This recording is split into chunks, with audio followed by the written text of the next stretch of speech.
우리가 사는 것에도 의미가 있고 죽는 것에도 의미가 있습니다. 이 생을 살아가면서 별 의미도 없이 이름도 없이 죽은 자처럼 살아가는 사람이 있는가 하면은 반대로 죽어서도 산 자처럼 역할을 하면서 살아가는 사람도 있는 것입니다. 죽었는데도 그 사람들의 영향력이 지금도 남아있는 사람들이 있는 것입니다. 코페르니쿠스라고 하는 사람은 천동설을 믿고 있는 세상에 목숨을 걸고 이 세상은 태양이 지구를 도는 것이 아니라 지구가 태양을 돌고 있다. 이렇게 주장함으로써 과학을 통해서 세상과 우주를 바라보는 시각을 열어놓은 분이 코페르니쿠스입니다. 코페르니쿠스가 본 눈으로 지금 현대인들은 학문을 대하고 우주를 바라보고 있습니다. 지금은 누구도 태양이 지구를 돌고 있다라고 생각하는 사람은 단 한 사람도 없는 거예요. 코페르니쿠스가 그렇게 목숨을 걸고 자기의 주장과 자기가 탐구한 학문을 얘기했을 때 그 발상의 전환이 지금도 많은 사람들에게 새로운 것을 발상하고 새로운 것을 전환하는 시대를 열어가고 있는 사람을 대해서는 뭐라고 얘기하냐면 당신은 코페르니쿠스적인 발상을 하고 있다. 이렇게 얘기를 하는 것입니다. 이렇게 죽었지만 죽어서도 영향력을 끼치고 있는 사람이 있는 것입니다. 왜 죽어서도 영향력을 끼치고 있을까요? 그는 살아있을 때 죽을 듯이 목숨을 다해서 자기의 일에 탐구하고 그 소신을 가지고 있었기 때문에 그는 죽어서도 영향력을 미치고 있는 것입니다. 오늘 본문에서 산다는 것은 우리가 어떻게 살아야 될 것인가? 어떻게 해야 진짜 잘 산 삶을 살 수 있는 것인가? 우리가 이 땅에 살면서 내가 죽어서 나중에 정말 어떻게 잘 산 사람이라고 평가받을 수 있을까? 오늘 본문에 있는 말씀은 그것을 우리에게 말씀해 주고 있습니다. 오늘 성경에서 우리가 생각해 볼 수 있는 말씀은 한 알에 썩는 밀알로 우리가 살아야 된다는 것입니다. 이 땅에서 우리가 살아갈 때 한 알의 밀알처럼 썩는 존재로 살아야 된다는 거예요. 24절에서 이렇게 말씀했습니다. 내가 진실로 진실로 너에게 이르노니 한 알의 밀이 땅에 떨어져 죽지 아니하면 한 알 그대로 있고 죽으면 많은 열매를 맺느니라. 그렇습니다. 한 알의 밀알이 땅에 떨어져 죽어야 된다. 땅에 떨어져 죽어야 된다라고 하는 것을 강조하고 있어요. 죽지 않으면 그대로 유지할 수 있습니다. 한 알이 죽지 않으면 그 모습 그대로를 지켜낼 수는 있어요. 그러나 나중에는 그 한 알 자체도 존재하지만 못하고 결국에는 그 한 알조차도 빼앗겨버리는 인생이 될 수밖에 없다라고 하는 것이 성경의 가르침인 것입니다. 죽지 않고 남아있어서 그 생존만을 위해서 살다 보면 오히려 더 많은 것을 잃게 되고 결국에는 후회스러운 인생의 결과만을 낳게 된다는 것을 말씀하고 있는 것입니다. 오늘 성경에 있는 말씀은 공간복음 마태복음 13장 4절에서도 그렇게 말씀하고 있고 마가복음 4장 4절에서도 말씀하고 있고 누가복음 8장 5절에서도 말씀하고 있는 것입니다. 이 세 군데에서 씨앗의 비유를 우리에게 말씀하고 있는데 예수님께서 네 가지의 종류의 밭에 대한 비유를 우리에게 가르쳐 주고 있어요. 오늘 씨앗을 말씀하셨기 때문에 오늘 네 가지 비유 중에서 길가에 떨어진 그 씨앗이 첫 번째 주님이 비유로 말씀하셨어요. 길가에 떨어진 씨앗의 모습을 한번 생각해 보십시오. 길가에 떨어진 씨앗은 타인들에게 너무나도 잘 보여지고 발견될 수 있는, 그래서 제일 먼저 첫 번째 밭 가운데 나오고 있는 그 씨앗을 볼 수 있습니다. 이 길가라고 하는 것은 사람들이 많이 오가는 단단한 땅입니다. 사람들의 발자국이 늘 오가기 때문에 사람들의 눈에 잘 들어오는 곳에 이 씨앗이 놓여져 있었습니다. 그 씨는 길가에 떨어진 씨앗이라고 말하고 있습니다. 그런데 그 씨앗이 어떻게 되었습니까? 길가에 떨어진 씨앗은 그곳에 뿌리를 내릴 수가 없었다. 그런 얘기를 하고 있습니다. 사람들에게 잘 보여요. 그런데 거기에 뿌리를 내릴 수가 없었다는 거예요. 사람들이 많이 오갑니다. 저 정말 미랄이 털실하다. 미랄이 참 예쁘다.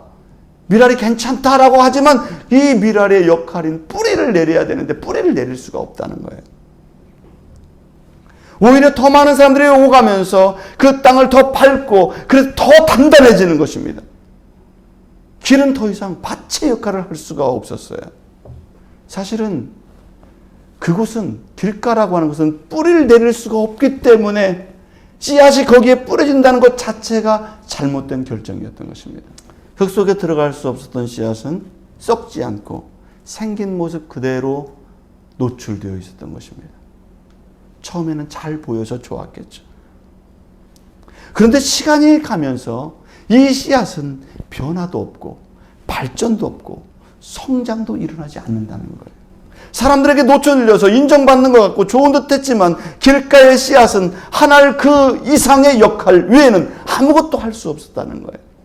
성장도 없고 능력도 없는, 처음에는 좋은 씨앗처럼 보였지만 점점 시간이 갈수록 퇴행이 일어나게 되고 있는 것을 볼 수가 있는 것입니다. 그렇게 방치된 채 그 씨앗이 길가에 남겨져 있었더니 나중에는 어떻게 됐다고 얘기했습니까? 새들이 와서 그 씨앗을 먹어버렸다. 그 존재 자체가 사라져버렸어요. 허망한 인생을 사는 것입니다. 처음에는 괜찮은 듯 했어요. 그러나 나중에는 존재의 형체조차 남지 않고 완전히 사라져버려서 어떻게 보면 가장 불행한 모습으로 종결되는 모습이 길가에 떨어진 씨앗의 모습이라는 것을 주님이 말씀하고 있는 것입니다. 그래서 살아서 자신을 죽이지 않는 자는 오히려 나중에 죽게 되는 자가 된다는 거예요. 살아서 자신을 나타내고 하늘 그대로 자기를 보존했더니 마지막에는 오히려 초라하고 보잘것없고 사탄의 먹잇감만 되고만 길가의 씨앗의 모습을 예수님은 말씀하셨던 거예요. 오늘 주님께서는 한 알의 미랄이 떨어져 땅에 떨어져 죽어야 된다 이렇게 말씀했어요. 성경에서 그 네 번째 비유 가운데 옥토밭에 떨어진 씨앗을 우리가 한번 생각해 볼 필요가 있는 것입니다. 옥토밭이에요. 주님께서는 그 옥토밭에 이 한 알의 미랄이 흙 속에 깊이 묻혀서 자신을 보여서는 안 된다는 거예요. 하나도 형체도 자기를 보여주지 말라. 옥토밭에 깊이 땅 속에 들어가라는 것입니다. 옥토밭에 들어가면 어떻게 됩니까? 나의 존재는 보이지가 않아요. 내가 그 속에 묻혀서 너무나 갑갑하고 죽음과 같은 시간을 갖게 된다는 거예요. 땅 속에 묻힌다는 것은 어둡고 힘들고 고통스러운 것을 얘기하는 것입니다. 저도 그 집을 여러 군데 살아봤는데 서울에서 전도사 할 때는 지하에서 살았어요. 지하에서 3년을 살았거든요. 그래서 제가 결혼을 하고 지하방으로 들어갔어요. 우리 집사람이 지하방은 안 간다더라고.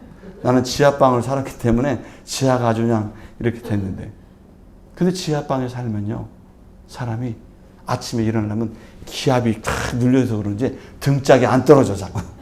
그래서 지상에 살아보니, 여러분 지상에서 사는 게 잘 못 느끼죠. 지하에 살다가 지상으로 올라오면 이 아침에 일어나는 그 등짝이 착 일어나는 걸 보면 여러분 감사하게 하게 될 줄로 믿습니다.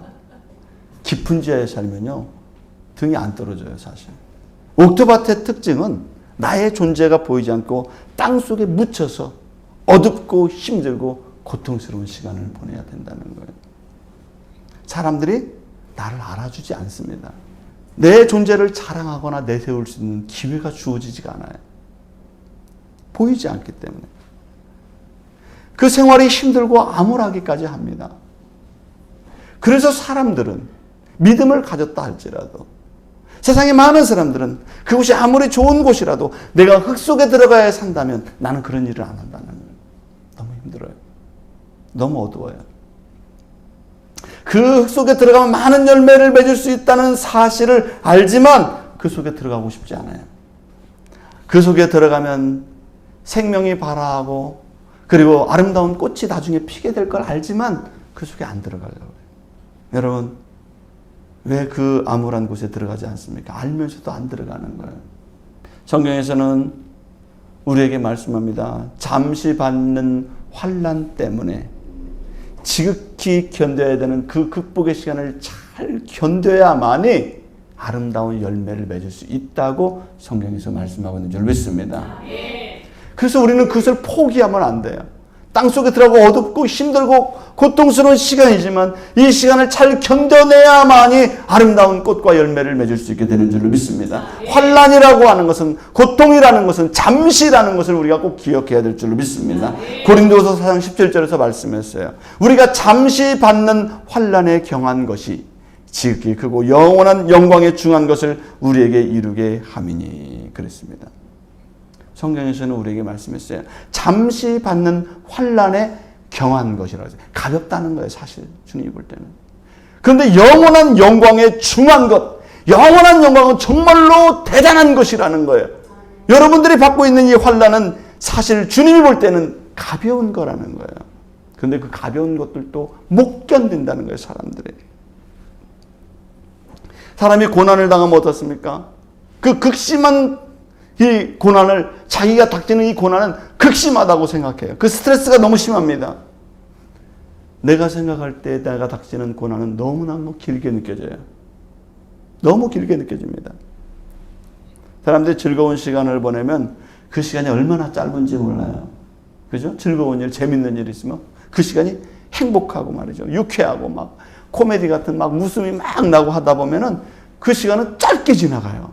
왜 이렇게 짧은지 몰라요. 지난주에 청년들하고 1일 캠프를 했습니다. 그래서 청년들하고 모여가지고 게임을 했어요. 게임을 했는데 어떤 게임을 했냐면 3초 안에 연예인 이름 맞추기.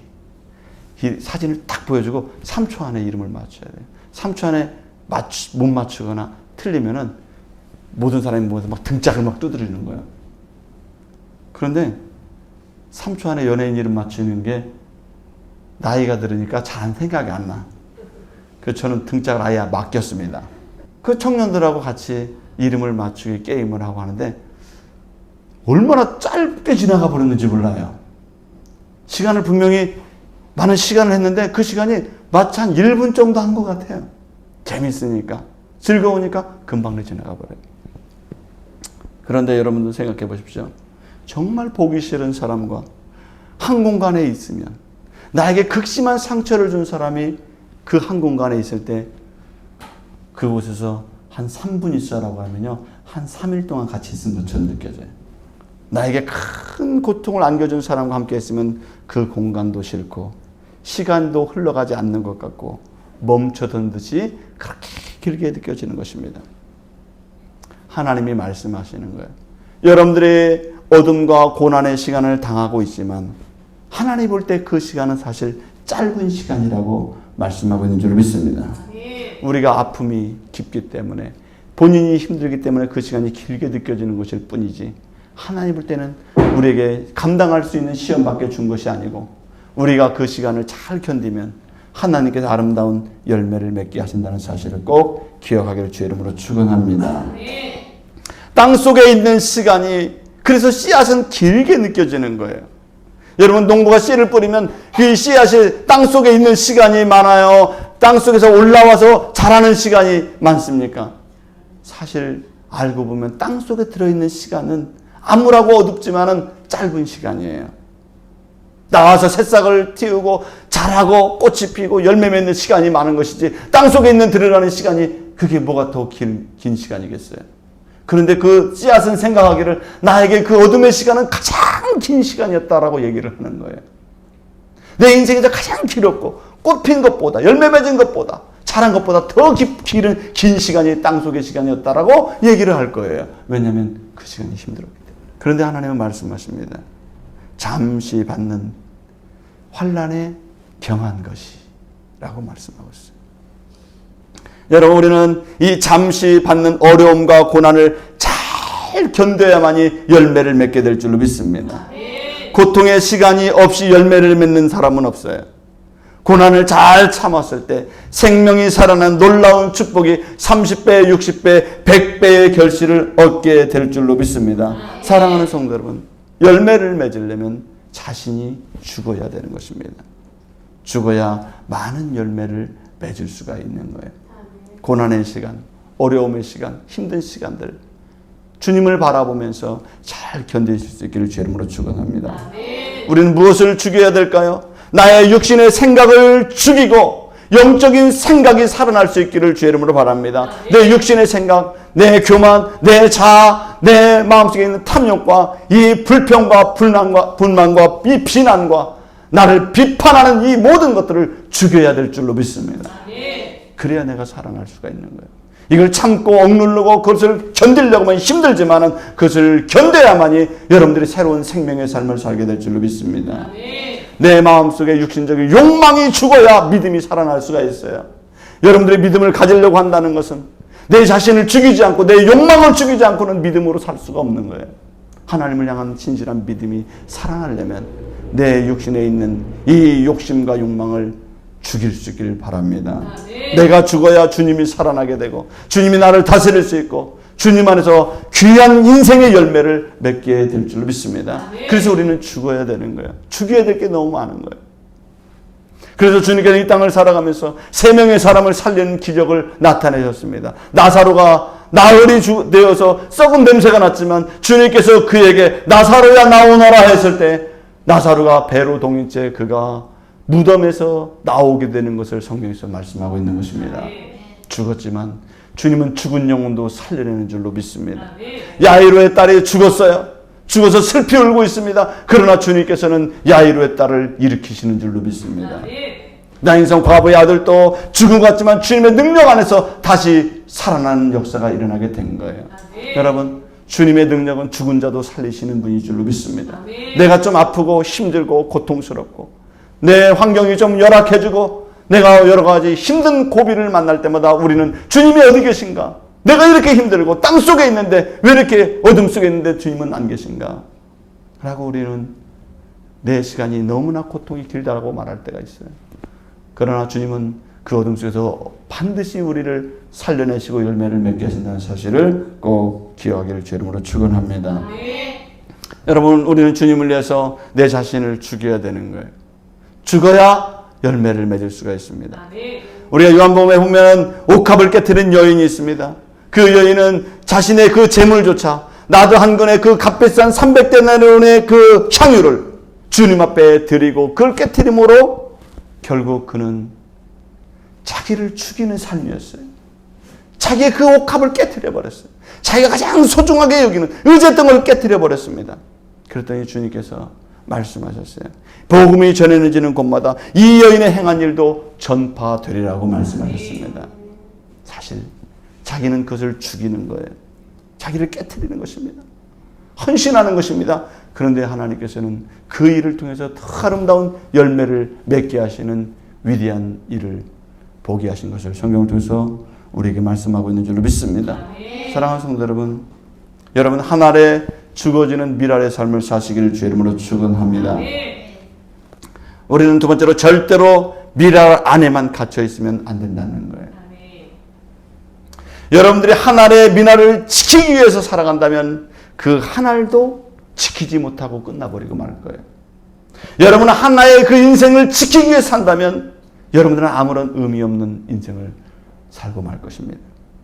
여러분들이 비로소 죽었을 때 비로소 많은 열매를 맺게 된다는 거 성경은 말씀하고 있는 줄로 믿습니다. 한 알의 미랄만 가지고 있으면 한 알로 끝나고 말아요.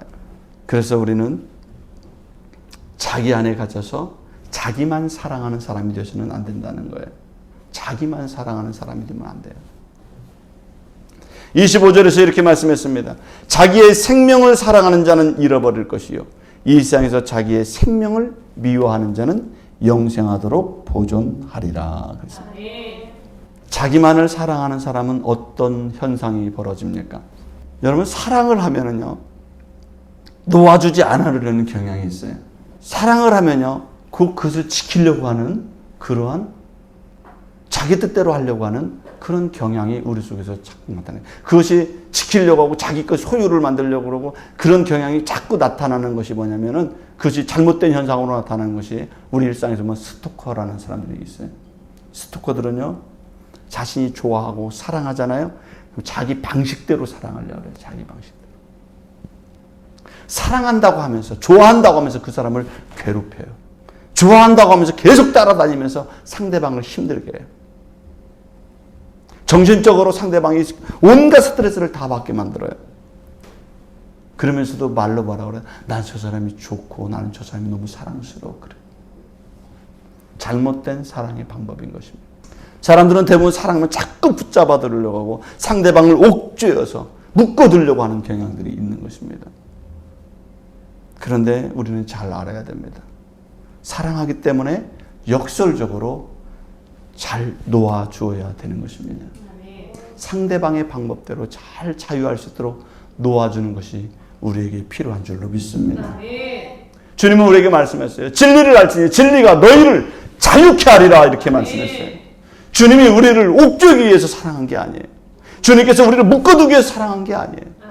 너희가 나를 알고 진리를 알면 너희 마음에 자유를 얻게 될 것이고 행복할 것이고 너희는 영원한 소망 속에 살게 될 것이다. 진정한 자유를 주님이 우리에게 주신 줄로 믿습니다. 저도 한 가지 잘못하는 게 있어요. 저도 식물을 좋아하는데 잘 못 키우는 식물이 있어요. 무슨 식물을 잘 못 키우냐? 나는 물을 잘 안 먹는 식물들은 잘 못 키워요. 식물들이 나한테 키우려면 잘 먹어야 돼, 물을. 그래서 물을 싫어하는 식물들이 있어요, 보니까. 난도 물을 싫어해요. 제가 또 2층에 식물이 하는데 물을 열심히 줬더니 잎사귀가 파르르 힘이 없어지고 떨어지고 뿌리도 썩어가고 그래요. 분명히 나는 물을 잘 줬는데 난 널 사랑해서 물을 주고 너를 줘도 계속 줬는데 얘는 뿌리가 썩어가는 거예요. 너무너무 물을 싫어해요. 저는 그렇게 생각해 봤어요. 다른 식물들, 물을 좋아하는 애들은 정말 나를 좋아할 텐데 물을 싫어하는 그 식물들이 나만 보면 얼마나 기겁을 할까. 나만 보면 보이는 것 자체도 싫을 것 같아요. 네? 물을 싫어하는 식물들은 저를 보면 원수같이 여겨질 거예요. 그래서 저는 마음속에 그런 마음을 가졌습니다. 내가 저 식물한테 물을 주고 싶지만 물을 주고 딱 떠놓고는 어떤 생각이 들면서 참아야 된다 하고 물을 내려놓습니다. 쟤는 물을 싫어하니까.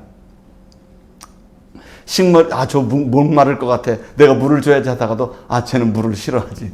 다시 내려놓습니다. 그것이 그 식물을 사랑하는 방법이에요. 내가 주고 싶지만 쟤는 싫어하기 때문에 그것을 내려놔야 된다는 생각을 하게 되는 것입니다. 주님은 너 자신만 사랑해서는 안 된다는 거예요. 네 안에 갇혀 있으면 안 된다는 거예요. 네 자신에 있는 육체의 소욕을 미워해야 된다는 거예요. 네가 육체의 소욕을 사랑하고 네 육신만을 생각하고 하늘의 미랄, 네 껍데기만을 계속 사랑하게 된다면 하나님이 너를 사용하실 수도 없고 하나님과의 관계도 깨어져 버린다는 것을 주님은 우려하고 있는 것입니다. 네 뜻대로만 살려고 하면, 네 방법대로만 하려고 하면 저처럼 식물을 다 죽여버리고 마는 거예요. 자기 자신을 죽이고 마는 거예요. 그래서 우리는 우리 영혼이 살기 위해서, 우리가 하나님께서 쓰시기에 귀한 사람이 되기 위해서는 어떻게 해야 되느냐? 열매를 맺는 멋진 사람이 되기 위해서는 어떻게 해야 되느냐? 로마서 8장 5절에서 이렇게 말씀했어요. 육신을 따르는 자는 육신의 일을, 영을 따르는 자는 영의 일을 생각하느니 육신의 생각은 사망이요 영의 생각은 생명과 평안이니라 그랬습니다. 우리가 육신만 생각하고 육신의 하늘의 미랄만 생각하고 있다면 너는 죽게 된다는 거예요. 그러나 네가 네 육신의 것을 땅에 묻고 네 생각을 땅속에 묻어두고 하나님 안에서 네가 그 속에서 영양분을 받게 되면 너는 땅속에서 있는 그 겸손과 어두움의 시간이 너를 짓누르는 것 같지만 너는 생명과 평안의 씨앗을 자라서 꽃을 피게 되고 열매를 맺게 될 것이라는 것을 말씀하고 있는 줄로 믿습니다. 25절에서 말씀했습니다. 자기의 생명을 사랑하는 자는 잃어버릴 것이요 이 세상에서 자기의 생명을 미워하는 자는 영생하도록 보존하리라 그랬습니다. 사랑하는 성도 여러분, 흙 속에 묻혀서 자신을 죽이고 순종하는 시간을 가지시길 주의 이름으로 바랍니다. 내가 잃어버리는 것 같지만, 내가 죽은 것 같지만, 내 혈기도 죽고, 내 성격도 죽고, 내 욕심도 죽고, 다 모든 것이 죽어서 땅에서 안 보이는 것 같고 막 썩는 것 같고 그런 것 같지만은 주님께서는 자기의 생명을 미워하는 자는 영생하도록 보존하리라 이렇게 말씀하셨어요. 하나님은 여러분들을 귀하게 쓰시기를 원하는 줄로 믿습니다. 여러분들의 생명을 진정으로 보존하기를 원하는 줄로 믿습니다. 여러분들의 인생을 아름답게 만들기를 원하는 줄로 믿습니다. 땅속에 묻혀서 어둠의 시간, 고난의 시간들을 잘 견디시기를 주님으로 축원합니다. 그러면 이 고난의 시간을 잘 견딜 수 있는 방법, 땅속에 묻어진 썩는 인생에서 내가 내 자신을 썩게 하는 방법, 어떻게 해야 그 시간을 견뎌낼 수 있을까요? 무엇을 하며 그것을 견딜까요? 26절에서는 거기에 대한 해답을 우리에게 주시고 있습니다. 사람이 나를 섬기려면 나를 따르라. 나 있는 곳에 나를 섬기는 자도 거기 있으리니 사람이 나를 섬기면 내 아버지께서 그를 귀히 여기시리라. 그렇습니다. 그 땅 속에 묻혀서 하늘의 미랄이 땅에 묻혀있는 시간에 우리가 해야 될 수 있는 것은 주님을 따르는 삶을 살아야 되는 것입니다. 그 흙 속에서 주님의 말씀을 바라보고 주님의 삶을 바라보고 주님이 선택하신 것을 깨닫고 주님이 선택하신 태도와 예수님의 모습과 예수님의 언행과 예수님의 삶의 방향을 우리가 배워가야 될 줄로 믿습니다. 주님을 따라가다 보면은 나도 하늘의 미랄의 삶을 살게 되는 것입니다.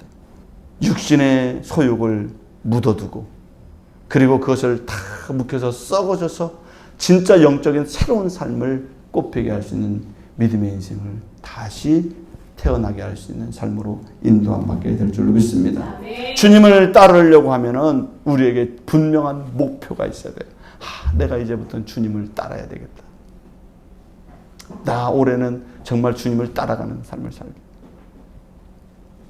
우리의 목적이 바뀌어야 될 줄로 믿습니다. 올해 여러분의 인생의 계획이 있을 거예요. 그 계획도 중요하지만 여러분의 신앙의 계획을 가지시길 바랍니다. 올해는 정말 주님이 기뻐하는 믿음의 목표와 목적을 갖고 살 수 있기를 주의 이름으로 바랍니다.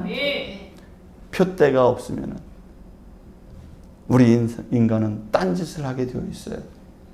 엉뚱한 곳에서 시간을 너무나 많은 시간을 소유하게 되고 허비하는 인생을 살게 되는 거예요. 그래서 여러분들이 계획을 세워야 되는 것이고 목표를 정해야 되는 것입니다. 바울 사도는 이렇게 말했어요.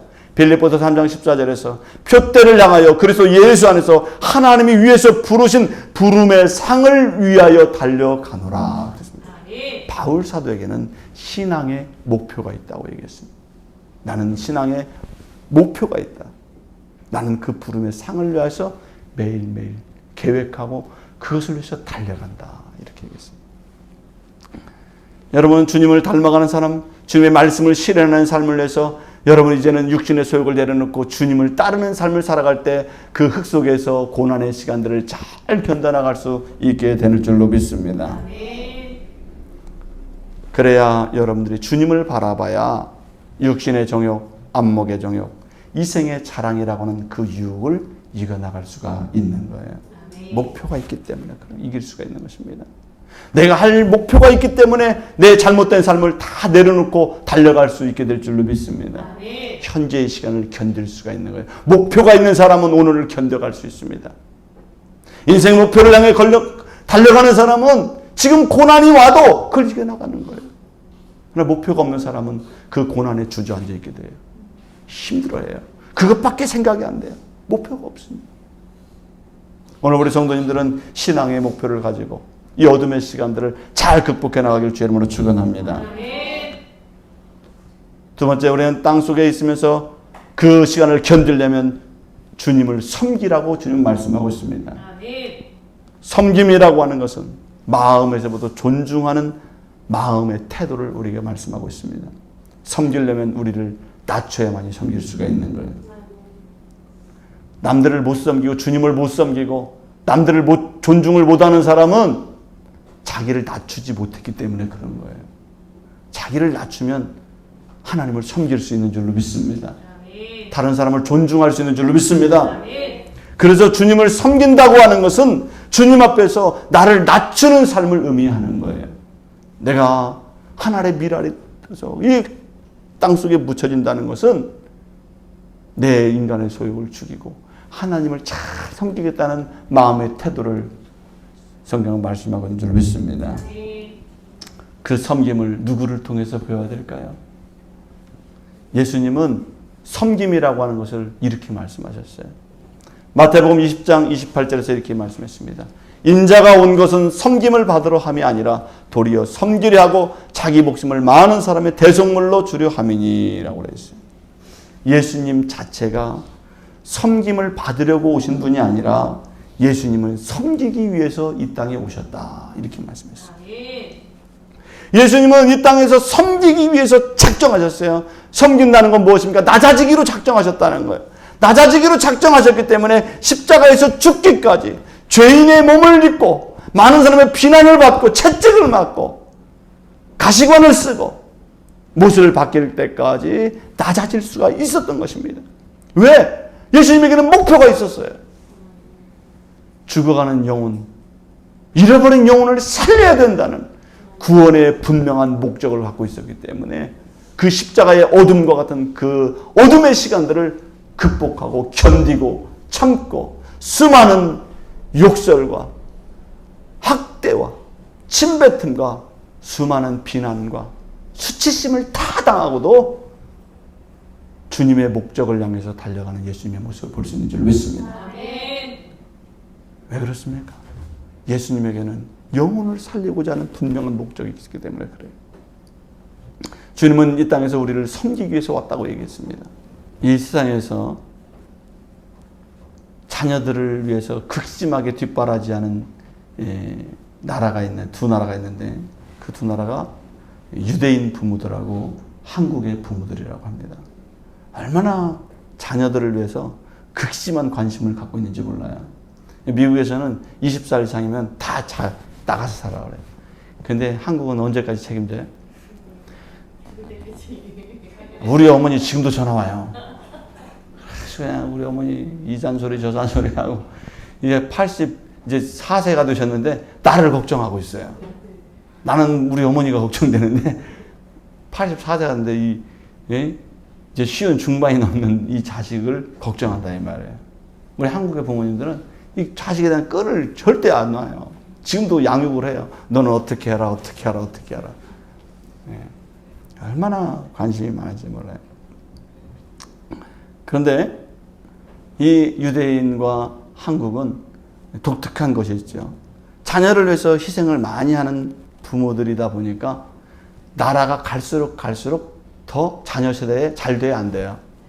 자녀 세대가 더 잘 돼. 그죠? 우리 할머니 세대보다 아버지 세대가 좀 더 낫고 아버지 세대보다 우리 세대가 좀 낫고 우리 세대보다 우리 자녀들 세대가 좀 더 살기 좋은 세상에서 살게 되는 거예요. 더 나은 세상을 위해서 뭐예요? 부모들이 희생을 하는 거예요. 옛날에 아프리카에 인터뷰를 했어요. 콩고라는 나라에 가서 인터뷰를 했어요. 그래서 부모들한테 이렇게 인터뷰를 했더니 뭐라고 인터뷰했냐면 당신은 당신의 자녀를 위해서 당신의 세대가 모든 것을 포기하고 헌신할 수 있습니까? 그랬더니 콩고 아줌마가 그러게 내가 왜 그 짓을 왜 해요? 나도 내 잘 살아야지 이렇게. 그러니까 콩고는 계속 그런 생각을 갖고 있으니까 그 나라가 발전을 해야 안 해요? 안 하는 거예요. 내가 왜 희생하냐는 거예요. 근데 우리 세대를 보면은 어머니, 할아버지 세대는 부모님 세대를 위해서 헌신했고, 부모님 세대는 자녀를 위해서 헌신했고, 부모님 세대는 또 자녀를 위해서 헌신하기 때문에 자녀들이 더 발전하고 더 많이 배워가고, 우리 요즘 자녀들 보세요. 얼마나 똑똑한지. 아는 게 더 많아요. 우리는 아는 것 같지만 모르는 게 더 많지만 더 많은 것을 알아요. 거기에는 부모의 낮아짐과 희생과 자녀를 섬기고자 하는 그들을 위한 뒷바라지하고자 하는 그 마음이 그 속에 있기 때문인 줄로 믿습니다. 여러분, 그래야 많은 열매를 맺을 수 있다고 말하고 있어요. 희생이 없이, 헌신이 없이 열매를 맺는 건 없습니다. 내가 땅속에서 어둠의 시간, 고난의 시간, 힘든 시간을 견뎌야만이 잘 될 수가 있는 것이고 지금보다 큰 일을 해낼 수 있다는 사실을 우리가 꼭 기억해야 될 줄로 믿습니다. 그렇게 되면 주님이 뭐라고 하셨습니까? 아버지가 귀히 여기신다고 말씀하고 있어요. 하나님께서 우리를 귀하게 여기시고 우리를 존중해 주시고 우리에게 많은 열매를 맺게 하시고 축복의 삶으로 인도해 주신다고 말씀하고 있는 것입니다. 오늘 성경의 본문을 보십시오.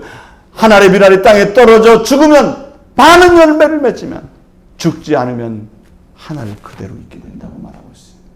길가에 뿌려진 씨앗은 하늘 그대로 보존하고 있는 것 같지만 나중에는 새가 와서 그 씨앗을 다 먹어버린다고 말씀하고 있는 줄로 믿습니다.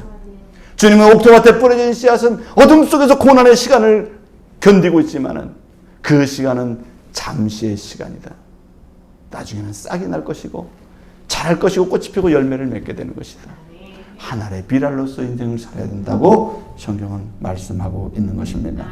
사랑하는 성도 여러분, 하나님 우리를 축복하길 원하시는 거예요. 우리가 잘 되기를 원하시는 줄로 믿습니다. 우리가 하늘의 비랄로 교회에서 또 여러분의 가정에서 우리의 삶 속에서 주님을 신실하게 믿는 믿음의 사람으로 살아갈 때 하나님께서는 여러분들에게 귀한 축복의 삶으로 인도하게 된다는 사실을 꼭 믿으시길 바랍니다. 기도하겠습니다.